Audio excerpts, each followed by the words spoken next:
ఎవని నాలుకైతే అదుపులో ఉంటుందో వాడి బ్రతుకు బాగుంటుంది. ఎవరి నోరైతే శుద్ధిగా ఉంటుందో, ఎవరి నోరైతే మంచిగా ఉంటుందో వాని కుటుంబం మంచిగా ఉండిద్ది, వాని జీవితం మంచిగా ఉండిద్ది. నిత్యం నీ నోట ఆశీర్వచనాలు వస్తే నీ జీవితం ఆశీర్వాదకరంగా ఉంటుంది. నిత్యం నీ నోట ముసలమ్మ ముచ్చట్లు, కొండాలు, ఆ కొంప ఈ కొంపను గురించిన ముచ్చట్లు, వాళ్ళిళ్ళ చెవులు కొరకటాలు, ఇటు అటు చారేయటాలు, అటు ఇటు చారేయటాలు, నీ నోటికి ఎప్పుడు ఇదే పని పెట్టుకున్నావు అనుకోండి, నీ కుటుంబం కూడా అలాగే తయారవుతుంది, నీ జీవితం కూడా అలాగే తయారవుతుంది, నీ సంఘం కూడా అలాగే తయారవుతుంది, నీ చుట్టూ ఉన్న సమాజం కూడా నీకు అలాగే తయారవుతుంది.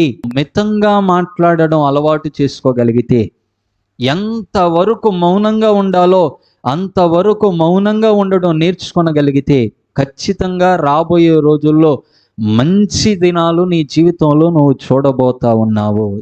వానితో మాట్లాడుతున్నప్పుడల్లా నీ మాటను దేవుడు తూకంలో తూస్తున్నాడని మర్చిపోకూడదు.